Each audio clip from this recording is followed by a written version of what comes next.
रात के 2 बज रहे थे। भोपाल के उस पुराने घर के सन्नाटे में घड़ी की टिक टिक भी किसी भारी हथौड़े की तरह सुनाई दे रही थी। बेडरूम की खिड़की से आती ठंडी हवा अर्जुन के चेहरे के पसीने को सुखा नहीं पा रही थी। वो बिस्तर पर बैठा था, उसकी आंखें मोबाइल की स्क्रीन पर जमी हुई थी। अचानक मोबाइल की वाइब्रेशन ने उसके हाथों को कपा दिया। स्क्रीन पर एक वॉइस नोट चमका। अर्जुन ने एक गहरी सांस ली और कांपते हुए अंगूठे से प्ले बटन दबाया। रिया वॉइस नोट में फुसफुसाते हुए बोली, पर आवाज में जहर था। अर्जुन, या कहूँ आर्यन, अभी तक सोए नहीं। अपनी बीवी संध्या को देख रहे हो ना, कितनी मासूमियत से सो रही है बेचारी। उसे जरा भी अंदाजा नहीं है कि उसका सीधा साधा पति रातों को मोबाइल पर क्या क्या गुल खिला रहा है। हमारे वो वीडियो कॉल्स, वो बातें, सब मेरे पास सुरक्षित हैं। अगर कल दोपहर तक मेरे अकाउंट में 5 लाख नहीं पहुंचे तो ये सारी रिकॉर्डिंग्स संध्या के पास होंगी। अब इज्जत बचानी है या घर उजाड़ना है, ये तुम देख लो। अर्जुन ने अपनी फूलती हुई सांसों के साथ धीरे से कहा, नहीं रिया, तुम ऐसा नहीं कर सकती। तुमने वादा किया था, तुमने कहा था। उसने गुस्से और हताशा में फोन बिस्तर पर पटक दिया। उसका गला पूरी तरह सूख चुका था। उसने पीछे मुड़कर देखा। संध्या ने नींद में अपनी करवट बदल दी थी। अर्जुन की धड़कनें जैसे एक पल के लिए रुक सी गई। उसे लगा जैसे उसका काला सच कमरे की भारी हवा में तैर रहा है और किसी भी वक्त फट सकता है। अपनी आंखों को कसकर मूंदते हुए अर्जुन बुदबुदाया, ये सब कैसे हो गया? मैं इस दलदल में कैसे गिर गया? काश मैंने उस दिन विकास की बात ना मानी होती। अर्जुन की यादें उसे खींचकर कुछ समय पीछे ले गईं। भोपाल का आदर्श स्कूल की घंटी जोर से बजी। बच्चों का शोर गलियारों में गूंजने लगा।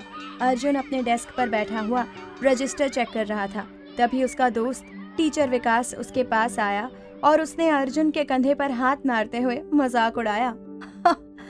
अबे ओए मुगले आजम, क्या हुआ? आज फिर किसी पुरानी जंग की याद में खोया है क्या? क्या हुआ भाई, चेहरा इतना उतरा हुआ क्यों है?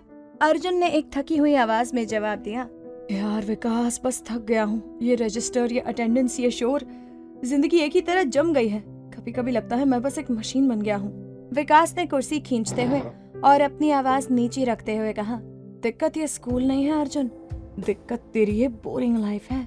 तूने खुद को समय से पहले अंकल मान लिया है। ये देख मेरा फोन, सोलमेट ऐप। यहाँ लोग दिल की बातें करते हैं, अपनी उदासी शेयर करते हैं। थोड़ा स्पाइस ला लाइफ में, वरना बुढ़ापा आने से पहले ही मर जाएगा तू। अर्जुन ने झिड़कते हुए और थोड़ा चिढ़कर कहा, अबे हटा ये सब, मेरी शादी हो चुकी है, बच्चा है, ये सब मुझे शोभा नहीं देता। मुझे इन चक्करों में नहीं पड़ना। विकास ने हंसते हुए उसका कंधा थपथपाया और बोला, अरे भाई, तू कौन सा दूसरी शादी कर रहा है? सिर्फ बातें ही तो करनी है, सिर्फ थोड़ा टाइम पास ट्राई तो कर। कम से कम घर की किट से तो ब्रेक मिलेगा। और सबसे अच्छी बात यह है कि यहाँ सभी मैरिड लोग ही होते हैं। तुझे इस ऐप में अपनी सही डिटेल नहीं डालनी, बस एक प्रोफाइल बनाकर किसी दोस्त से मिल। कुछ तो रंग भर जीवन में भाई। इसे चैटिंग नहीं, चिल करना कहते हैं। शाम को जब अर्जुन घर पहुंचा तो सुकून की जगह उसे फिर वही कड़वाहट मिली। संध्या रसोई में बर्तनों के साथ जूझ रही थी और उसका पारा चढ़ा हुआ था। संध्या ने रसोई से चिल्लाते हुए कहा, अर्जुन, मुन्नू का जूता टूट गया है। मैंने सुबह कहा था ना कि नया ले आना, और बिजली का बिल वो भी अभी तक नहीं भरा। तुम्हें कुछ याद भी रहता है या नहीं? अर्जुन ने अपना बैग सोफे पर पटकते हुए झुंझलाकर कहा, आते ही शुरू। थोड़ा पानी तो पूछ लिया करो संध्या, दिन भर स्कूल में गला फाड़ कर आता हूँ, कभी तो सुकून की बात किया करो। संध्या रसोई से बाहर आई और आंखों में गुस्सा लिए अर्जुन के सामने खड़ी होकर बोली, सुकून? 7 साल से इस घर को अकेले खींच रही हूँ, मुझे कब मिला सुकून? तुम्हारी ये साधारण जिंदगी अब मेरा दम घोट रही है। कभी कभी लगता है तुमसे शादी करना मेरी सबसे बड़ी गलती थी। संध्या पैर पटकते हुए कमरे में चली गई। अर्जुन अकेला सोफे पर बैठा रहा। सन्नाटा उसे डसने लगा। उसे विकास की बातें याद आने लगी। अपनी बोरियत को डिलीट मार दो। लेकिन उसने अपना सर झटका और फ्रेश होने चला गया। इधर रात में जैसे उसने भिंडी की सब्जी देखी, उसका खून खौल उठा। लेकिन वो अभी कुछ बोलता उससे पहले संध्या बोल उठी, जब सब्जी लाने का होश न रहे तो गुस्सा करने का सोचना भी मत। ये सुनकर अर्जुन ने चुपचाप अपना खाना खाया और गुस्से में बेड पर चला गया, जहां अचानक उसे फिर से विकास की बात याद आ गई। उसने कांपते हाथों से अपना फोन निकाला और वो ऐप डाउनलोड कर लिया। उसने अपना नाम आर्यन रखा और अपनी एक ब्लर फोटो लगा दी। जैसे ही प्रोफाइल पूरी हुई, एक नोटिफिकेशन की आवाज आई। अर्जुन ने हैरानी के साथ खुद से कहा, मैच इतनी जल्दी? रिया कौन है ये? उसने मैसेज बॉक्स खोला। रिया मैसेज में बहुत ही कूल अंदाज में बोली, हाय आर्यन, इतनी गहरी रात में क्या कर रहे हो? क्या मेरी तरह तुम्हें भी नींद नहीं आ रही?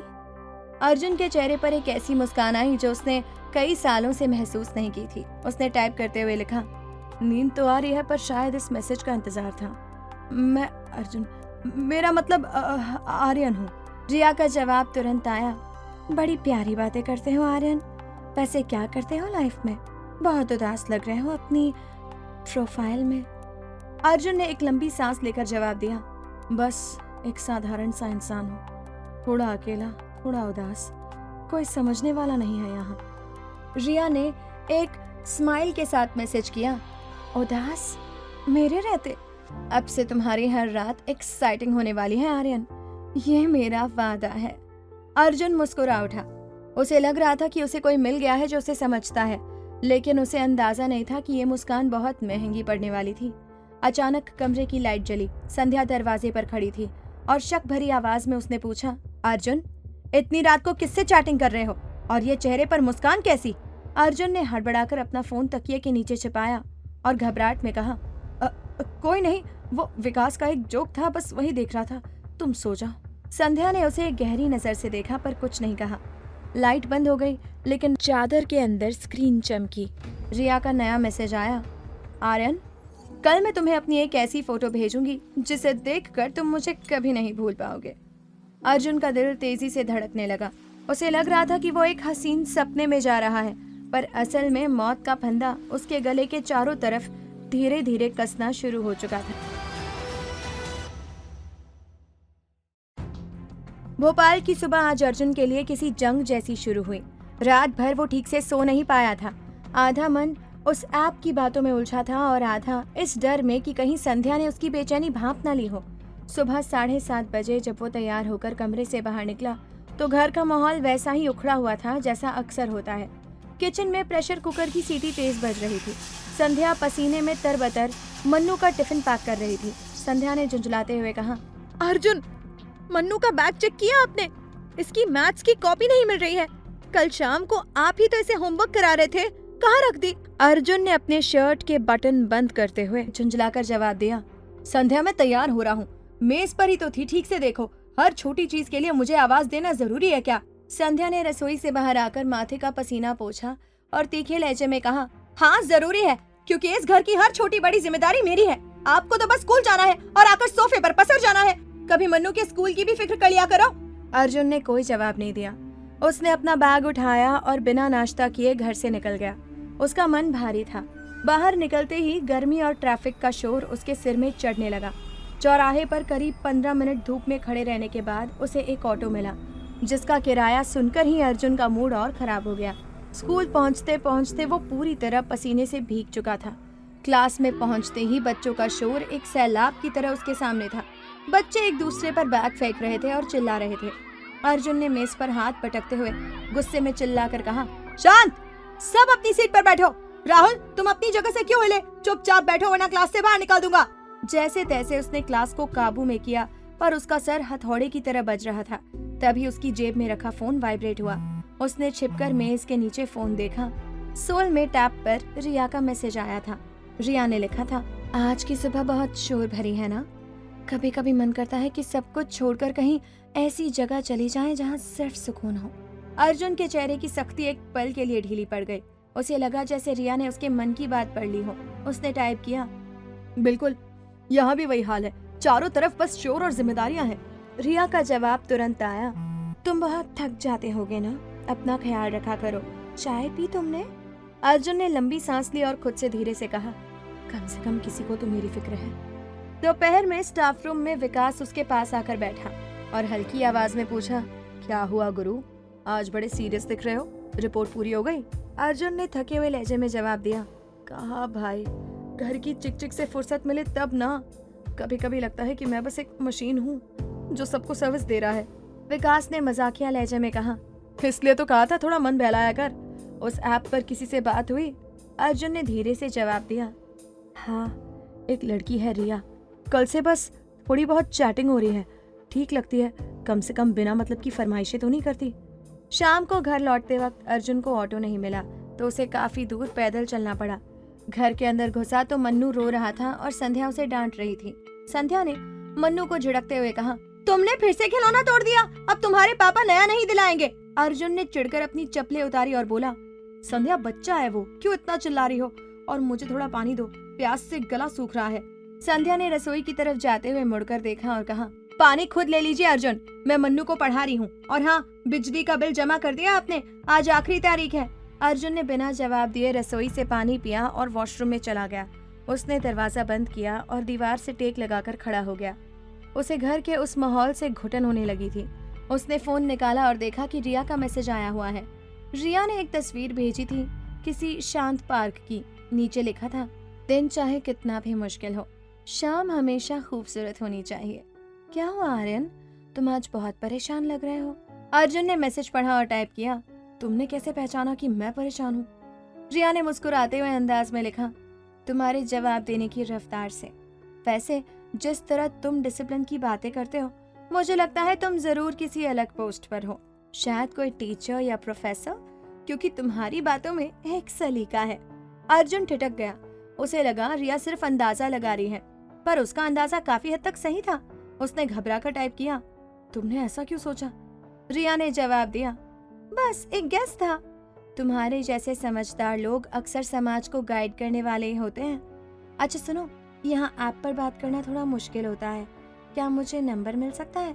मैं तुम्हारी आवाज सुनना चाहती हूँ। अर्जुन के हाथ कांप रहे थे। उसे डर भी लग रहा था और एक अजीब सी खुशी भी। उसे लगा वो बस बात ही तो कर रहा है। उसने अपना नंबर टाइप किया और सेंड कर दिया। जैसे ही नंबर सेंड हुआ, अर्जुन ने एक राहत की सांस ली। उसे लगा जैसे उसने अपनी घुटन भरी जिंदगी की खिड़की पहली बार खोली है। तभी बेडरूम से संध्या की आवाज आई और उसने संदेह भरे स्वर में कहा, अर्जुन अंदर क्या कर रहे हो? इतनी देर हो गई है, किससे बातें कर रहे हो? अर्जुन ने हड़बड़ाहट में फोन साइलेंट किया और बाहर आते हुए सख्ती से कहा, कोई नहीं संध्या, पेट खराब था मेरा, क्या अब मैं चैन से वॉशरूम भी नहीं जा सकता? कुछ देर बाद अर्जुन बाहर आया और फिर सभी के साथ डिनर किया। लेकिन आज अर्जुन का दिमाग खाने से ज्यादा रिया की यादों में खोया हुआ था। संध्या ने उसे अजीब नजरों से देखा और बिना कुछ बोले सोने चली गई। रात के 11 बजे जब पूरा घर सोया था, अर्जुन के फोन पर एक अनजान नंबर से कॉल आया। उसने बहुत धीरे से फोन उठाया। रिया ने फोन पर अपनी मखमली आवाज में कहा, हेलो आर्यन, या कहूँ प्रोफेसर साहब। अर्जुन की धड़कनें तेज हो गई। वो बालकनी में गया और फुसफुसा कर बोला, तुमने मुझे प्रोफेसर क्यों कहा? क्या तुम मुझे जानती हो? रिया धीरे से हंसी और बोली, नहीं, पर अब जान जाऊंगी। तुम्हारी आवाज में जो घबराहट है वो बता रही है कि तुम अपनी मर्यादा और अपनी चाहत के बीच छोड़ रहे हो। बहुत दिलचस्प हो तुम। अर्जुन कुछ कहता उससे पहले ही पीछे से बालकनी का दरवाजा खुला। संध्या हाथ में पानी की बोतल लिए खड़ी थी। संध्या ने ठंडी आवाज में पूछा, इतनी रात को किससे बात कर रहे हो अर्जुन? और तुम कांप क्यों रहे हो?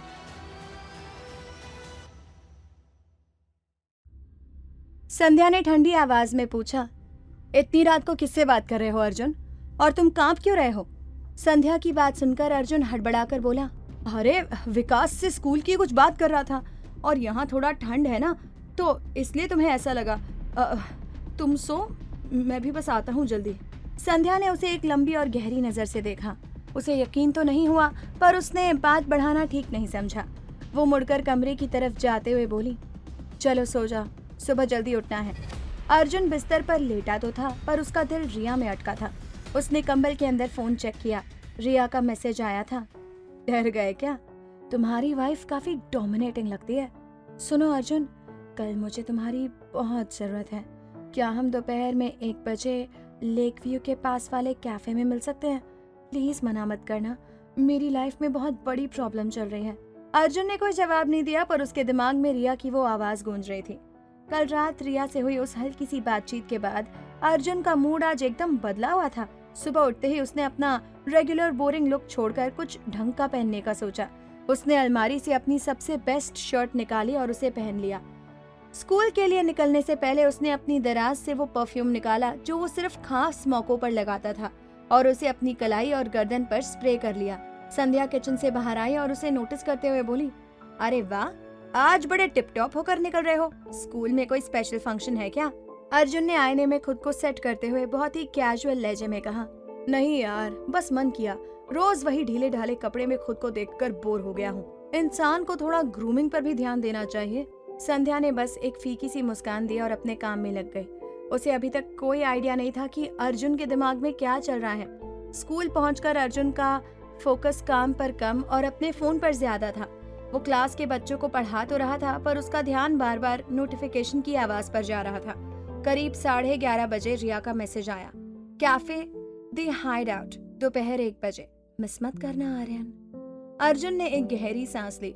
उसने अपने एक कलीग से झूठ बोला कि उसे किसी अर्जेंट काम से बैंक जाना है और वो स्कूल से हाफ डे लेकर निकल गया। जब अर्जुन कैफे पहुंचा तो रिया को देखकर उसके होश उड़ गए। रिया एक कॉर्नर वाली टेबल पर बैठी थी। उसने एक ब्लैक कलर का गाउन पहना था, बाल खुले थे और मेकअप एकदम परफेक्ट। अर्जुन बस उसे देखता ही रह गया।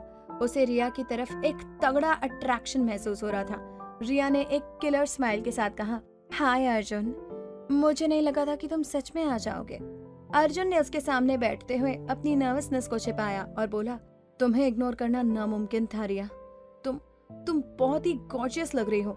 रिया ने अपनी पलकें झुकाई और बहुत ही लो पिच आवाज में कहा, थैंक्स, वैसे भी इस शहर में मुझे अप्रिशिएट करने वाला कोई नहीं है, सब बस अपनी लाइफ में बिजी हैं। दोनों के बीच बातें शुरू हुई। रिया ने उसे अपनी बातों में ऐसा उलझाया कि अर्जुन को टाइम का पता ही नहीं चला। वो अपने फेवरेट म्यूजिक और लाइफ की बोरियत के बारे में बात कर रहा था। अर्जुन को रिया के साथ एक अलग ही कंफर्ट महसूस हो रहा था। काफी देर बाद अर्जुन ने माहौल को थोड़ा पर्सनल करते हुए पूछा, रिया, कल रात तुम काफी परेशान लग रही थी, क्या हुआ था? सब ठीक है? रिया के चेहरे पर एक उदासी छा गई। उसने बहुत ही सधे हुए अंदाज में कहा, आर्यन, मेरी लाइफ बाहर से जितनी परफेक्ट दिखती है, अंदर से उतनी ही खाली है। मेरा हस्बैंड, वो मुझे बिल्कुल भी नहीं समझता। उसे बस अपने बिजनेस और पैसे से मतलब है। जब तुमसे बात करती हूँ तो पहली बार मुझे लगता है कि कोई मुझे सच में सुन रहा है। अर्जुन का दिल रिया के लिए पिघल गया। उसे लगा, इतनी खूबसूरत लड़की कितनी अकेली है। उसने मेज पर रखा रिया का हाथ पकड़ लिया और कहा, डोंट वरी रिया, मैं हूं ना, तुम जब चाहो मुझसे बात कर सकती हो। शाम को जब अर्जुन घर पहुंचा तो संध्या अपने फोन में बिजी थी। माहौल एकदम नॉर्मल था। संध्या ने बिना ऊपर देखे ही कहा, आज बैंक में ज्यादा देर लग गई क्या? संध्या ने अपना फोन उठाया और कहा, मीना का कॉल आया था। वो कह रही थी कि उसने तुम्हें 2 बजे के आसपास लेक व्यू वाले कैफे में देखा था और तुम अकेले नहीं थे अर्जुन। वो कह रही थी कि तुम्हारे साथ कोई बहुत ही फैशनेबल लड़की थी। तो तुम बैंक गए थे ना? अर्जुन के माथे पर पसीना आ गया। उसे समझ नहीं आया कि वो क्या कहे। उसने थोड़ा तेज आवाज में कहा, मीना को कुछ भी बोलने की आदत है। वो मेरी एक पुरानी स्टूडेंट थी, बस करियर के बारे में कुछ गाइडेंस ले रही थी। तुम उसकी बातों में आकर मुझ पर शक कर रही हो? संध्या खड़ी हो गई और चिल्लाकर बोली, शक? अर्जुन, तुम आजकल घर में मन नहीं लगाते, मन्नू से बात नहीं करते, क्या चल रहा है तुम्हारा? अर्जुन ने भी चिल्लाकर जवाब दिया, यही दिक्कत है तुम्हारी, हमेशा कलेश, हमेशा ड्रामा। घर में चैन नहीं है इसलिए बाहर जाना पड़ता है। कम से कम वहाँ कोई तमीज से बात तो करता है। दोनों के बीच जमकर बहस हुई। संध्या रोते हुए बेडरूम में चली गई और दरवाजा बंद कर दिया। अर्जुन को घर में घुटन होने लगी। उसे लगा कि संध्या उसे कभी नहीं समझ पाएगी, जबकि रिया उसे कितना सम्मान देती है। रात के करीब 11 बजे जब पूरा घर सो गया, अर्जुन अपना फोन चेक कर रहा था। तभी रिया का कॉल आया, जिसे अर्जुन ने तुरंत काटकर मैसेज किया, अभी बात नहीं कर सकता, वाइफ बगल में है। क्या हुआ? रिया ने एक के बाद एक कई मैसेज किए। आर्यन, मैं बहुत बड़ी मुसीबत में हूँ। मैं अपनी फ्रेंड के घर से लौट रही थी और शहर के बाहर सुनसान रास्ते पर मेरी गाड़ी खराब हो गई है। मेरा हस्बैंड शहर में नहीं है और मेरा क्रेडिट कार्ड काम नहीं कर रहा। यहाँ मैकेनिक को बुलाने और टोइंग के लिए मुझे एडवांस पेमेंट करनी है, पर कैश नहीं है और ऐप भी काम नहीं कर रहा। क्या तुम मुझे 50,000 रुपए भेज सकते हो? मुझे बहुत डर लग रहा है, यहाँ आसपास कोई नहीं है। अर्जुन का गला सूख गया। 50,000 रुपए? एक मिडिल क्लास टीचर के लिए ये एक झटके में देना आसान नहीं था, लेकिन सुनसान रास्ता और रिया का अकेलापन सोचकर वो घबरा गया। अर्जुन ने टाइप किया, 50,000? रिया, इतने पैसे इस वक्त? तभी रिया का मैसेज आया, जिसमें उसकी लोकेशन की एक फोटो थी, अंधेरा रास्ता और उसकी कार की हेडलाइट्स। उसने लिखा, अर्जुन प्लीज, मुझे इस वक्त तुम्हारी जरूरत है, कोई मदद नहीं मिल रही। मैं कल सुबह होते ही तुम्हें पैसे वापस कर दूंगी, प्लीज मुझे मना मत करना। अर्जुन का ईगो और रिया के लिए उसकी हमदर्दी टकरा रहे थे। उसने सोचा अगर आज मदद नहीं की तो शायद वो मुझसे कभी बात नहीं करेगी। अर्जुन का दिमाग अपने उस अकाउंट में गया जिसमें 50,000 रुपए थे जो उसने घर की इमरजेंसी और मन्नू के एडमिशन के लिए बचाए हुए थे।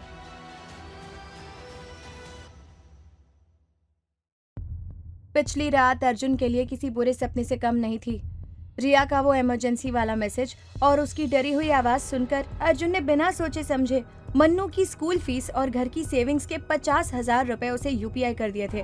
पैसे भेजने के बाद उसे एक अजीब सी बेचैनी हुई, पर रिया के thank you, you my life saver वाले रिप्लाई ने उसे थोड़ी देर के लिए शांत कर दिया।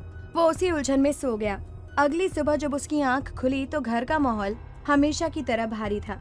संध्या किचन में नाश्ता बना रही थी, पर उसके चेहरे पर कल रात वाली बहस की कड़वाहट साफ दिख रही थी। संध्या ने चाय का कप मेज पर रखते हुए सपाट लहजे में पूछा, मन्नू की फीस जमा करने का आज लास्ट चांस है। तुमने कल कहा था कि बैंक का कुछ इश्यू है, आज तो पैसे निकाल लोगे ना? अर्जुन ने चाय का घूंट भरा, पर उसे स्वाद नहीं आया। उसका गला सूख रहा था।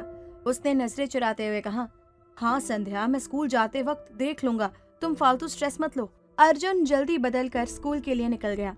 पूरे रास्ते उसके दिमाग में बस वही 50,000 रुपए घूम रहे थे। उसे गिल्ट महसूस हो रहा था कि उसने घर की सेविंग्स के साथ रिस्क लिया है। स्कूल पहुंचकर भी उसका मूड एकदम ऑफ था। वो स्टाफ रूम में बैठा अपनी फाइलें पलट रहा था, पर उसका ध्यान कहीं और था। तभी उसकी जेब में फोन वाइब्रेट हुआ। रिया का मैसेज था, हाय हैंडसम, गुड मॉर्निंग।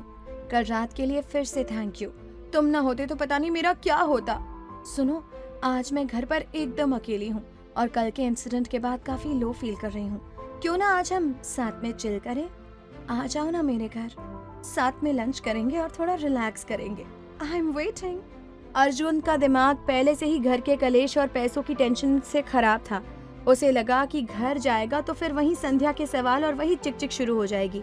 रिया का ऑफर उसे एस्केप की तरह लग रहा था। उसने सोचा एक बार मिलकर उससे पैसों के बारे में भी बात कर लूंगा। उसने अपने कलीग और दोस्त विकास के पास जाकर कहा, भाई मुझे आज फिर से हाफ डे चाहिए, घर में कुछ अर्जेंट काम आ गया है। विकास ने उसे गौर से देखा और थोड़ा शक करते हुए बोला, अबे अर्जुन, क्या चल रहा है? कल भी तो हाफ डे लेकर गया था, प्रिंसिपल भी नोटिस कर रहे हैं, सब ठीक तो है ना? अर्जुन ने चिढ़ते हुए कहा, हाँ भाई सब ठीक है, बस थोड़ी पर्सनल प्रॉब्लम्स है। विकास ने कंधे उचका दिए, पर उसकी आंखों में सवाल बरकरार थे। अर्जुन स्कूल से निकला और सीधे रिया के बताए अपार्टमेंट पर पहुंचा। रिया ने दरवाजा खोला। वो एक शॉर्ट सिल्क ड्रेस में थी और बेहद गॉर्जियस लग रही थी। घर का माहौल एकदम रिलैक्सिंग था। धीमी म्यूजिक बज रही थी, एयर कंडीशनर की हल्की ठंडक थी और कमरा एक सौंधी सी खुशबू से महक रहा था। रिया ने अर्जुन का हाथ पकड़ा और उसे सोफे पर बैठाते हुए कहा, फाइनली तुम आ ही गए, बहुत अपसेट लग रहे हो, चलो पहले थोड़ा रिलैक्स करो। रिया ने 2 ग्लास में ड्रिंक्स डाली और एक ग्लास अर्जुन को थमा दिया। अर्जुन को ड्रिंक की जरूरत भी थी। बातों बातों में माहौल थोड़ा और पर्सनल होने लगा। रिया उसके और करीब आ गई। उसने अपना सिर अर्जुन के कंधों पर रख दिया और फुसफुसाते हुए बोली, तुम कितने अच्छे हो अर्जुन, तुम्हारी वाइफ कितनी लकी है। नशे की हल्की खुमारी और रिया के अट्रैक्शन ने अर्जुन के सारे डिफेंसेस को तोड़ दिया। रिया की छुअन और उसकी बातों के जादू में अर्जुन पूरी तरह बह गया। उन दोनों के बीच की दूरियां खत्म हो गई और वे एक दूसरे के करीब आते चले गए। उस दोपहर अर्जुन ने अपनी सारी मर्यादाएं लांघ दी और उनके बीच की सारी दूरियां मिट गई। करीब 2 घंटे बाद जब अर्जुन की नींद खुली तो उसे एक जबरदस्त गिल्ट ने घेर लिया। उसे मन्नू का मासूम चेहरा और संध्या की 7 साल की वफादारी याद आने लगी। उसे खुद से नफरत होने लगी कि उसने ये क्या कर दिया। वो हड़बड़ाहट में उठा और अपने कपड़े ठीक करने लगा। रिया ने बिस्तर से ही उसे देखा और मुस्कुराते हुए कहा, क्या हुआ, इतनी जल्दी में क्यों हो? अर्जुन ने बिना उसकी तरफ देखे एक बेरुखा सा बाय कहा और कमरे से बाहर निकल गया। उसे बस वहाँ से भागना था। शाम के करीब 7 बज रहे थे जब वो घर पहुंचा। घर का दरवाजा खुला था। संध्या हॉल में ही बैठी थी, जैसे उसी का इंतजार कर रही हो। अर्जुन ने चुपचाप अंदर जाने की कोशिश की, पर संध्या उठकर उसके सामने खड़ी हो गई। संध्या ने उसे ऊपर से नीचे तक देखा। अर्जुन के बाल बिखरे थे, शर्ट की क्रीज खराब थी और उसके शरीर से शराब और सिगरेट की महक आ रही थी। संध्या ने बहुत ही सख्त आवाज में पूछा, कहाँ थे तुम अब तक? और ये तुम्हारे मुंह से सिगरेट शराब की स्मेल क्यों आ रही है? तुम तो स्कूल गए थे ना? अर्जुन ने झुंझलाकर झूठ बोला, अरे यार, वो विकास की आज अचानक बर्थडे पार्टी थी, उसने जबरदस्ती की तो ऑफिस के बाद थोड़ी ड्रिंक कर ली, अब क्या हर चीज का हिसाब दूं? संध्या के चेहरे पर एक ठंडी मुस्कान आ गई जो अर्जुन को अंदर तक डरा गई। संध्या ने अपना फोन उठाया और उसकी आंखों में सीधे देखते हुए कहा, विकास की बर्थडे पार्टी? अर्जुन, झूठ बोलना भी नहीं आता तुम्हें। विकास का तो अभी थोड़ी देर पहले फोन आया था। वो कह रहा था कि तुम दोपहर को ही तबीयत खराब का बहाना बनाकर स्कूल से निकल गए थे और वो तुम्हारा हालचाल पूछने के लिए कॉल कर रहा था।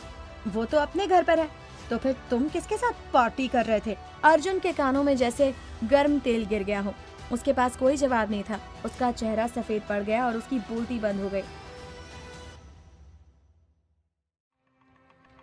संध्या की बात सुनकर अर्जुन के पैरों तले जमीन खिसक गई। विकास का फोन आना उसके लिए किसी डेथ वारंट से कम नहीं था। उसका चेहरा सफेद पड़ गया और उसे महसूस हुआ कि उसकी सांसें फूल रही हैं। वो कुछ बोलने की कोशिश कर रहा था पर गले से आवाज ही नहीं निकल रही थी।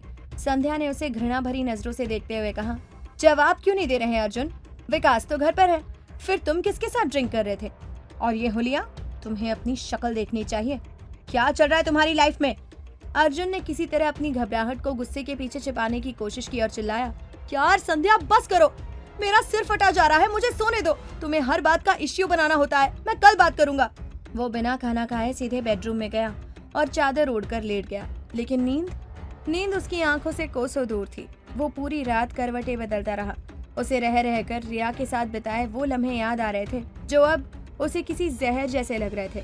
गिल्ट, डर और तनाव के बीच वो बुरी तरह सफोकेटेड फील कर रहा था। रात के करीब 3 बजे जब पूरा घर सन्नाटे में डूबा था, अर्जुन के फोन की स्क्रीन चमक उठी। उसने डरते हुए फोन उठाया। रिया का मैसेज था। अर्जुन ने सोचा शायद वो कुछ स्वीट लिखेगी, पर मैसेज देखते ही उसके रोंगटे खड़े हो गए। रिया का मैसेज था, हाय आर्यन, आई होप तुम्हारी रात अच्छी बीत रही होगी। वैसे मेरे पास तुम्हारे लिए एक छोटा सा गिफ्ट है। नीचे एक वीडियो फाइल थी। अर्जुन ने कांपते हाथों से उसे प्ले किया। ये वही वीडियो था जब वो रिया के साथ बेड पर इंटीमेट हो रहा था। वीडियो की क्वालिटी इतनी क्लियर थी कि अर्जुन का चेहरा साफ दिख रहा था।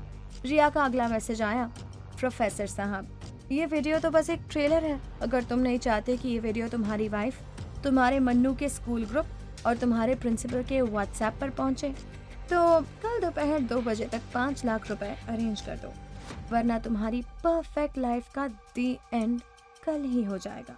अर्जुन का दम घुटने लगा। 5 लाख रुपए? उसने तो पहले ही 50,000 रुपए भेज दिए थे। उसकी पूरी जमा पूंजी खत्म हो चुकी थी। वो पागलों की तरह बेड से उठा और बालकनी में जाकर हाँफने लगा। उसे समझ आ गया कि वो किसी अफेयर में नहीं बल्कि एक प्रोफेशनल ब्लैकमेलिंग गिरोह के हनी ट्रैप में फंस चुका है। अगली सुबह अर्जुन की हालत किसी जिंदा लाश जैसी थी। उसकी आंखें लाल थी और चेहरा पूरी तरह सूख चुका था। संध्या ने उसे टोकना चाहा पर अर्जुन बिना कुछ बोले घर से निकल गया। वो पूरे रास्ते बस यही सोच रहा था कि 5 लाख कहाँ से आएंगे। वो स्कूल नहीं गया। वो शहर के एक पार्क में बैठकर अपने पुराने दोस्तों को फोन करने लगा। हेलो भाई अमित, यार 2 लाख का इंतजाम हो सकता है क्या? बहुत बड़ी इमरजेंसी है भाई, घर में किसी की तबीयत बहुत खराब है। अरे भाई, इतने पैसे अभी तुरंत पॉसिबल नहीं है यार। हर जगह से उसे ना सुनने को मिल रही थी। उसका स्ट्रेस लेवल बढ़ता जा रहा था। हार मानकर उसने फिर से विकास को फोन लगाया। विकास भाई, मेरी जान खतरे में है, मुझे 3 लाख रुपए चाहिए, प्लीज मना मत करना, मैं तेरी सारी शर्तें मानूंगा, बस पैसे दे दे। विकास ने हैरानी से पूछा, अबे अर्जुन, कल से तू गायब है, तेरी बीवी अलग परेशान है, ये 3 लाख का क्या चक्कर है? कहीं तो किसी सट्टेबाजी या गलत चक्कर में तो नहीं फंस गया? अर्जुन रोने लगा। भाई बस पैसे दे दे, मैं सब बता दूंगा। अर्जुन को पता ही नहीं चला कि उसके पीछे संध्या खड़ी थी। संध्या को कल रात से ही शक था, इसलिए उसने अर्जुन का पीछा किया था। अर्जुन के मुंह से 3 लाख और मेरी जान खतरे में है सुनकर संध्या के सब्र का बांध टूट गया। वो अचानक अर्जुन के सामने आ गई और चिल्लाकर पूछा, किससे पैसे चाहिए अर्जुन, और क्यों? तुमने उन 50,000 रुपयों का क्या किया जो मन्नू की फीस के लिए थे, और अब ये 3 लाख किसके लिए? अर्जुन बुरी तरह डर गया। उसने फोन काट दिया और संध्या को समझाने लगा। संध्या तुम यहाँ देखो, मैं सब समझा सकता हूँ। अर्जुन एकदम शॉक्ड रह गया।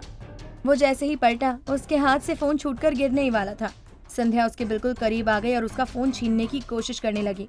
तभी अर्जुन के फोन पर रिया का एक फाइनल नोटिफिकेशन फ्लैश हुआ। उसमें सिर्फ एक फोटो थी, रिया का अंगूठा सेंड बटन के ठीक ऊपर। नीचे लिखा था, टाइम्स अप आर्यन, 10 सेकेंड्स। अगर अभी पैसे ट्रांसफर नहीं हुए तो तुम्हारा ये वीडियो तुम्हारी वाइफ के फोन पर होगा। 10, 9, 8, अर्जुन ने देखा कि रिया का अंगूठा धीरे धीरे बटन की तरफ बढ़ रहा है। उधर संध्या उसका कॉलर पकड़कर उससे सच उगलवाने की कोशिश कर रही थी। अर्जुन की धड़कनें रुक सी गईं। वो एक तरफ संध्या का गुस्सा देख रहा था और दूसरी तरफ फोन की स्क्रीन पर अपना विनाश। क्या रिया सेंड बटन दबा देगी? क्या संध्या की नजरों में अर्जुन हमेशा के लिए गिर जाएगा? संध्या ने अर्जुन का कंधा झकझोरते हुए चिल्लाकर पूछा, किसे 3 लाख चाहिए अर्जुन? और मन्नू की तबीयत को क्या हुआ है? वो तो बिल्कुल ठीक है। तुम किससे झूठ बोल रहे हो? और ये पैसे किस लिए चाहिए? आखिर क्या छुपा रहे हो तुम? अर्जुन एकदम शॉक्ड रह गया। उसका दिमाग पूरी तरह सुन्न पड़ चुका था। उसे समझ ही नहीं आ रहा था कि वो संध्या के गुस्से का सामना करे या अपने हाथ में जलते हुए उस फोन को देखे जो उसकी मौत का फरमान लिखने वाला था। उसके कानों में एक अजीब सी साय साय की आवाज गूंज रही थी। उधर शहर के दूसरे कोने में रिया अपने आलीशान सोफे पर पैर टिकाए बैठी हुई थी। उसके चेहरे पर अब वो मासूमियत नहीं बल्कि एक शिकारी वाली क्रूर मुस्कान थी। उसने अपनी घड़ी देखी और बुदबुदाई, बहुत हुआ ड्रामा आर्यन। लगता है अब तुम सीधे तरीके से नहीं मानोगे। तुम्हें लगा था कि तुम मुझे इग्नोर कर दोगे, अब तुम्हें तुम्हारी औकात दिखानी ही पड़ेगी। रिया ने अपने फोन की स्क्रीन पर अंगूठा सेंड बटन के पास ले जाते हुए गहरी सांस ली। उसने मैसेज टाइप किया, गेम ओवर प्रोफेसर साहब।